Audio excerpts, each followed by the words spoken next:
ചില സംരംഭകർ നേരിടുന്ന ഒരു പ്രശ്നമാണ്. അവർ പറയാറുണ്ട്, എൻ്റെ അടുത്ത് നല്ല പ്രൊഡക്റ്റും ഉണ്ട്, നല്ല സർവീസും ഉണ്ട്, പക്ഷെ ആരും വാങ്ങണില്ല, എന്താ കാരണം എന്നറിയില്ല എന്നുള്ളത്. നിങ്ങൾ ഈ സിറ്റുവേഷനിലൂടെ കടന്നു പോകാൻ നേരത്ത് അധിക സമയവും നിങ്ങൾ ചിന്തിക്കണം എന്താണെന്ന് വെച്ച് കഴിഞ്ഞാൽ, ഇതാ പ്രൊഡക്റ്റിൻ്റെ പ്രശ്നമാണ്, അല്ലെങ്കിൽ വില കൂടുതലാണ്. അപ്പോൾ നിങ്ങൾ വില കുറച്ച് നോക്കും, അപ്പോഴും സെയിം റിസൾട്ട് തന്നെ, പ്രത്യേകിച്ചൊരു മാറ്റം അവിടെ സംഭവിക്കണില്ല. യഥാർത്ഥത്തിൽ ഇവിടെ പ്രശ്നം എന്ന് പറഞ്ഞു കഴിഞ്ഞാൽ വില കൂടുതലായതുകൊണ്ടോ പ്രൊഡക്റ്റിൻ്റെ പ്രശ്നമൊന്നും ആയിരിക്കില്ല അധിക സമയത്തും. മെയിൻ പ്രോബ്ലം എന്താണെന്ന് വെച്ച് കഴിഞ്ഞാൽ, നിങ്ങളുടെ ആ പ്രൊഡക്റ്റ് അല്ലെങ്കിൽ സർവീസ് അത് വാങ്ങാൻ സാധ്യതയുള്ള കസ്റ്റമറെ കണ്ടെത്താൻ നിങ്ങൾക്ക് അറിയില്ല എന്നുള്ളതാണ് പ്രശ്നം. മറ്റൊരു രീതിയിൽ പറഞ്ഞു കഴിഞ്ഞാൽ, പൊട്ടൻഷ്യൽ കസ്റ്റമേഴ്സിൻ്റെ കണ്ണിലേട്ട് ആ പ്രൊഡക്റ്റ് എത്തിയിട്ടില്ല. അതാണ് മെയിൻ പ്രോബ്ലം. അവർക്ക് അറിയില്ല നിങ്ങളുടെ അടുത്ത് ഇങ്ങനെ ഒരു പ്രൊഡക്റ്റ് ഉണ്ടെന്നുള്ളത്. ഇതാണ് മെയിനായിട്ടുള്ള പ്രോബ്ലം. അതായത് മാർക്കറ്റിങ്ങിൻ്റെ സൈഡ് മോശമായിട്ടാണ് പലപ്പോഴും ആളുകൾ കൈകാര്യം ചെയ്യാറ്. തുടക്ക സമയത്ത് ഓർഡർ ഇല്ലാത്തതിൻ്റെ പ്രശ്നം ഇതൊക്കെ തന്നെയാണ്. 2 ചോദ്യങ്ങൾ നിങ്ങളുടെ അടുത്ത് ചോദിച്ചാൽ മതി നിങ്ങൾ തന്നെ. അതിൽ ഒന്നാമതായിട്ടുള്ളത്, നിങ്ങളെന്താ ചോദിക്കേണ്ടതെന്ന് വെച്ച് കഴിഞ്ഞാൽ, ഈ പ്രൊഡക്റ്റ് വാങ്ങാൻ സാധ്യതയുള്ള കസ്റ്റമേഴ്സ് ആരൊക്കെയാണ്, എങ്ങനെ അവരിലേക്ക് എത്തിപ്പെടാം? ഈ 2 ചോദ്യമാണ് ചോദിക്കേണ്ടത്. തുടക്ക സമയത്ത് നമുക്ക് സെയിലുകളൊന്നും ഇല്ലാണ്ടിരിക്കുമ്പോൾ ഒരു സംരംഭകൻ രാവിലെ എഴുന്നേറ്റിട്ടുള്ള മെയിൻ പരിപാടി എന്താണെന്ന് വെച്ച് കഴിഞ്ഞാൽ, മാർക്കറ്റിംഗ് ചെയ്യുക, പ്രൊഡക്റ്റോ സർവീസോ വിൽക്കുക, മാർക്കറ്റിംഗ് ചെയ്യുക, പ്രൊഡക്റ്റോ സർവീസോ വിൽക്കുക. ഇത് സൈഡിലൂടെ നടക്കേണ്ട ഒരു സംഗതിയല്ല. പാർട്ട് ടൈമായിട്ട് മറ്റ് ബിസിനസ് ഓപ്പറേഷനുകളുടെ ഇടയിൽ നിങ്ങൾക്ക് സമയം കിട്ടുമ്പോൾ ചെയ്യേണ്ടതല്ല. സ്ട്രഗിൾ സ്റ്റേജിൽ നമ്മൾ തുടക്കം തന്നെ ചെയ്യേണ്ടതാണ്. ആദ്യം മാർക്കറ്റിംഗ്, സെയിൽ നടത്തുക, മാർക്കറ്റ് ചെയ്യുക, സെയിൽ നടത്തുക. ഇത് തന്നെ നിങ്ങൾ കണ്ടിന്യൂസ് ആയിട്ട് നിങ്ങൾ ചെയ്യണം.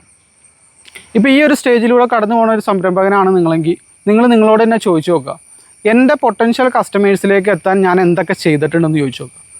ചിലപ്പോൾ നിങ്ങൾ അവിടെ ഒരു എക്സ്ക്യൂസ് ആയിട്ട് വരും, മാർക്കറ്റിങ്ങിന് വേണ്ടത്ര കാശില്ല, അതുകൊണ്ടാണ് മാർക്കറ്റിംഗ് ചെയ്യാത്തതെന്നുള്ളത്. പക്ഷേ ഒരുപാട് ഫ്രീ ആയിട്ടുള്ള മാർക്കറ്റിംഗ് നമുക്ക് ചെയ്യാമല്ലോ. അത് ചെയ്യാറില്ല പലരും. ഉദാഹരണം സോഷ്യൽ മീഡിയ എടുത്തു കഴിഞ്ഞാൽ, സോഷ്യൽ മീഡിയയിലെ ഫ്രീ മാർക്കറ്റിംഗ് നമുക്ക് ചെയ്യാം. ഫേസ്ബുക്കിൻ്റെ മാർക്കറ്റ് പ്ലേസിൽ ലിസ്റ്റ് ചെയ്യാം. ഫേസ്ബുക്ക് ഗ്രൂപ്പുകളിൽ ജോയിൻ ചെയ്തിട്ട് അതിൽ നിങ്ങളുടെ പ്രൊഡക്റ്റും സർവീസും എന്താണെന്ന് വെച്ച് കഴിഞ്ഞാൽ അത് പോസ്റ്റ് ചെയ്യാനായിട്ട് സാധിക്കും. അതുപോലെ തന്നെ ചെറിയ ചെറിയ മൈക്രോ ഇൻഫ്ലുവൻസേഴ്സിനെ കണ്ടെത്തിയിട്ട് അവർക്ക് ചെറിയ ഗിഫ്റ്റോ അല്ലെങ്കിൽ നിങ്ങളുടെ പ്രൊഡക്റ്റ് തന്നെയോ എക്സ്ചേഞ്ച് ചെയ്തിട്ട് ചെറിയ എമൗണ്ടിൽ നമുക്ക് മാർക്കറ്റിംഗ് ചെയ്യാനായിട്ട് സാധിക്കും. ഇനി B2B, ബിസിനസ് ടു ബിസിനസ് ആയിട്ടുള്ള എന്തെങ്കിലും പ്രൊഡക്റ്റോ സർവീസോ ആണ് നിങ്ങൾ ചെയ്യണമെങ്കിൽ, നിങ്ങൾക്ക് ഗൂഗിളിൻ്റെ മൈ ബിസിനസ്സിൽ നിന്ന് ഏറെക്കുറെ എല്ലാ ബിസിനസ്സുകളുടെയും നമ്പർ കിട്ടും. അവരെ നിങ്ങൾ എത്ര പേര് കോൾ ചെയ്തിട്ടുണ്ടെന്ന് നിങ്ങൾ നോക്കുക. അതിൽ എത്ര പേരെ നിങ്ങൾ കോൾ ചെയ്തിട്ടുണ്ട്? ഒരാളെ പോലും വിളിച്ചിട്ടുണ്ടാവില്ല. ഇങ്ങനൊരു സംഗതി ഉള്ളതായിട്ട് അറിയുക തന്നെ ഉണ്ടാവില്ല. അപ്പോൾ അതിലെ നമ്പർ എടുത്തിട്ട്, ഇപ്പം ഏതെങ്കിലും ഷോപ്പുകൾക്കുള്ള സർവീസാണ് നിങ്ങൾ കൊടുക്കണമെങ്കിൽ, അവർക്ക് ആവശ്യമായിട്ട് തന്നെ എന്തെങ്കിലും പ്രൊഡക്റ്റാണ് എന്തും ആയിക്കോട്ടെ, നിങ്ങൾ ഗൂഗിളിൻ്റെ മൈ ബിസിനസ്സിൽ നിന്ന് നേരെ കോൾ ചെയ്യാമല്ലോ. ഇന്നത്തെ കാലത്ത് നമ്മളുടെ അധിക നെറ്റ്വർക്ക് ഓപ്പറേറ്റേഴ്സും നമുക്ക് ഫ്രീ ആയിട്ട് കോൾ ചെയ്യാനുള്ള സർവീസ് പ്രൊവൈഡ് ചെയ്യുന്നുണ്ട്. ജസ്റ്റ് അവരെ കോൾ ചെയ്ത് ചോദിക്കുന്നതിൽ എന്താ പ്രശ്നമുള്ളത്? ഇത് പലരും ചെയ്യാറില്ല.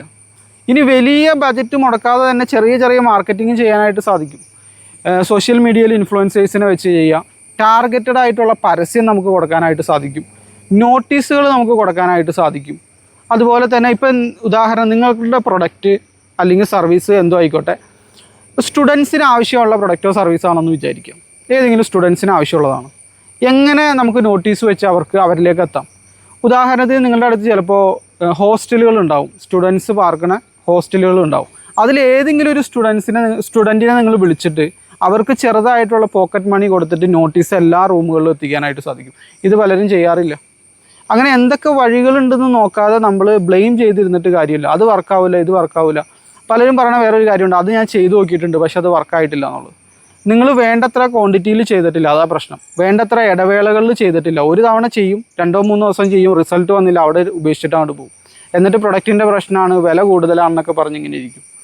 ഇതൊന്നുമല്ല പ്രശ്നം. അധിക സമയത്തും ഒന്നല്ലെങ്കിൽ കസ്റ്റമറെ കണ്ടെത്താൻ അറിയില്ല, അല്ലെങ്കിൽ അറിഞ്ഞിട്ടും മടി കാരണം അത് ചെയ്യണില്ല. മറ്റ് കാര്യങ്ങളിലേക്കാണ് തിരക്ക്, മറ്റ് ഓപ്പറേഷനിലേക്കാണ് തിരക്ക്. ബിസിനസ്സിൻ്റെ സ്ട്രഗിൾ സ്റ്റേജിൽ മാർക്കറ്റിങ്ങും സെയിൽസിലും മാത്രമാണ് നിങ്ങൾ ഫോക്കസ് ചെയ്യേണ്ടത്. പ്രത്യേകിച്ച് അത് വേറെ ഒരാളെ ഏൽപ്പിക്കാതിരിക്കുക. നിങ്ങൾ സ്വന്തം തന്നെ ഇറങ്ങി തിരിച്ച് ചെയ്യേണ്ട സംഗതികളാണ് ഇതെല്ലാം. ഞാൻ മുകളിൽ പറഞ്ഞ കാര്യങ്ങളെല്ലാം പല രീതിയിൽ നമുക്ക് നമ്മളുടെ പ്രൊഡക്റ്റും സർവീസും കസ്റ്റമേഴ്സിലേക്ക് എത്തിക്കാനായിട്ട് സാധിക്കും. ഇതിനെല്ലാം ചെയ്തിട്ടുണ്ടോ എന്നുള്ള ചോദ്യത്തിന് നിങ്ങൾ നിങ്ങളോട് തന്നെ ചോദിച്ചു നോക്കുക.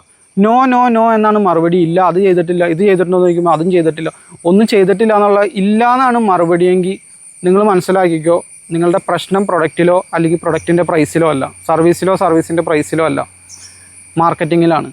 മാർക്കറ്റിങ്ങിൽ ഫോക്കസ് ചെയ്യാത്തതിൻ്റെ പ്രശ്നമാണ്. നിങ്ങൾക്കിതിന് ചെയ്യാൻ പറ്റുന്ന സൊല്യൂഷൻ എന്താണെന്ന് വെച്ച് കഴിഞ്ഞാൽ ഒരു ദിവസം ഒരു മണിക്കൂറെങ്കിലും നിങ്ങൾ മാർക്കറ്റിംഗ് പഠിക്കാനായിട്ട് മാറ്റി വെക്കുക. എന്നിട്ട് അതിൽ പഠിച്ച കാര്യങ്ങൾ നിങ്ങൾ അപ്ലൈ ചെയ്യുക. ഇതൊരു കണ്ടിന്യൂസ് ആയിട്ട് ഒരു 3-4 മാസം ചെയ്താൽ തന്നെ കംപ്ലീറ്റ്ലി ഡിഫറെൻ്റ് ആയിട്ടുള്ളൊരു റിസൾട്ടായിരിക്കും നിങ്ങൾക്ക് കിട്ടാൻ പോകുന്നത്.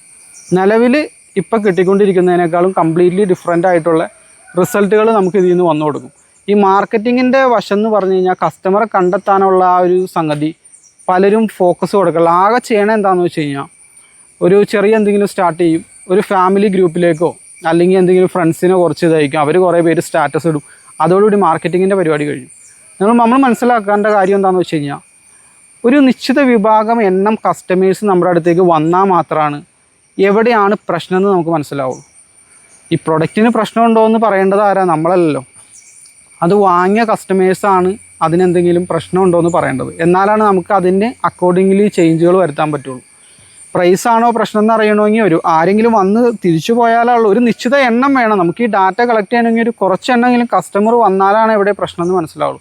അപ്പോൾ കസ്റ്റമേഴ്സിലേക്ക് എത്താനുള്ള കാര്യങ്ങൾ നിങ്ങൾ പഠിക്കുകയും കസ്റ്റമേഴ്സിലേക്ക് എത്താനായിട്ട് നോക്കുക. എന്നിട്ട് സാധനങ്ങൾ സെല്ല് ചെയ്യുക, മാർക്കറ്റിംഗ് ചെയ്യുക, സെല്ല് ചെയ്യുക. ഇതാണ് തുടക്ക സമയത്തുള്ള മെയിൻ ഒരു സംരംഭകൻ്റെ പരിപാടി എന്ന് പറഞ്ഞ്. അല്ലെങ്കിൽ സ്ട്രഗിൾ ആയിരിക്കും അധിക സമയത്ത്. നിങ്ങൾ മറ്റ് ബിസിനസ് ഓപ്പറേഷനിലേക്കാണ് നിങ്ങളുടെ ഫോക്കസ് എങ്കിൽ ഒരു ലോഗോ, ഒരു 60 ഡിസൈൻസ്, അതുപോലെ അതിനെന്ത് കളർ കൊടുക്കും, ഇത്തരത്തിലുള്ള കാര്യങ്ങളിലൊക്കെ ഫോക്കസ് ചെയ്തിരുന്നു കഴിഞ്ഞാൽ നമുക്ക് സെയിൽ വരില്ല. നിങ്ങളുടെ ലോഗോ കണ്ടിട്ടല്ല ഇനീഷ്യലി കസ്റ്റമേഴ്സ് നിങ്ങളുടെ അടുത്തേക്ക് വന്നത്, നിങ്ങളുടെ മാർക്കറ്റിംഗ് കണ്ടിട്ടാണ്. മാർക്കറ്റിംഗ് നല്ല രീതി കസ്റ്റമേഴ്സിനെ അറിയണം നിങ്ങളുടെ പ്രൊഡക്റ്റോ സർവീസോ എക്സിസ്റ്റൻസിലുണ്ടെന്നുള്ളത്. നിങ്ങൾക്കത് ചെയ്യാനായിട്ട് സാധിക്കും. സോഷ്യൽ മീഡിയയിലൂടെ വളരെ നന്നായിട്ട് ചെയ്യാനായിട്ട് സാധിക്കും. സോഷ്യൽ മീഡിയ മാത്രമല്ല ഉത്തരം, മറ്റു മാർക്കറ്റിംഗ് രീതികളും ഉണ്ട്. സോഷ്യൽ മീഡിയയിലൂടെ എങ്ങനെയാണ് കസ്റ്റമേഴ്സിനെ കണ്ടെത്തുന്നതെന്ന് നിങ്ങൾക്കും പഠിക്കാനായിട്ട് സാധിക്കും. ഞാൻ അതിന് വേണ്ടിയിട്ടൊരു കോഴ്സ് തയ്യാറാക്കിയിട്ടുണ്ട്, കംപ്ലീറ്റ്ലി കാര്യങ്ങൾ വിശദീകരിച്ചുകൊണ്ടുള്ള. സോഷ്യൽ മീഡിയ വഴി എങ്ങനെ കസ്റ്റമറെ കണ്ടെത്താം എന്നിട്ട് അവർക്ക് വിൽക്കാം. ഇതാണ് എൻ്റെ കോഴ്സിൻ്റെ മൊത്തത്തിലുള്ളൊരു.